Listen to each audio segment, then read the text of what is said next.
আজ আমি বানাবো কুমড়ো ফুলের বড়া। এটা যদিও অনেকে অনেক রকমভাবেই বানায়, এটা অনেকেই বানাতে পারে। আমি কিভাবে বানাই সেটাই তোমাদের সাথে আজকে শেয়ার করব। ফুলগুলোকে আমি ভালো করে ধুয়ে নিয়েছি, কারণ এই ফুলগুলোর মধ্যে না দেখবে ছোট ছোট কালো কালো রঙের পোকা দেখা যায়। এই জন্য আমি বেশ পরিষ্কার করে ফুলগুলোকে ধুয়ে নিই।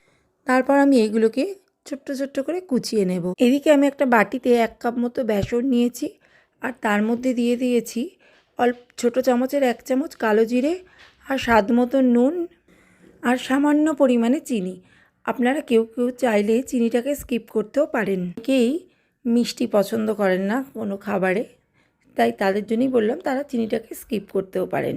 আর বড়াটা সামান্য মুচমুচে হওয়ার জন্যে সামান্য পরিমাণ 1 চিমটে মতো দিয়ে দেবো খাবার সোডা, আর ছোটো চামচের 1 চামচ দিয়ে দেবো একটু পোস্ত। এগুলো সব দিয়ে আমি বেসনটাকে বেশ ভালো করে ফেটিয়ে নিয়েছি। এবারে ওই বেসনটার মধ্যে দিয়ে দেবো পেঁয়াজ কুচি, কাঁচা লঙ্কা কুচি, আর ওই কুচিয়ে রাখা ফুলগুলো। এবার এগুলোকে ভালো করে মাখিয়ে নেব। এবারে গ্যাসের ওভেনে একটা কড়া বসিয়ে দিলাম। কড়াটা একটু গরম হলেই এখানে সর্ষের তেল দিয়ে দিলাম। সর্ষের তেল দিলে একটু টেস্টটা ভালো হয়।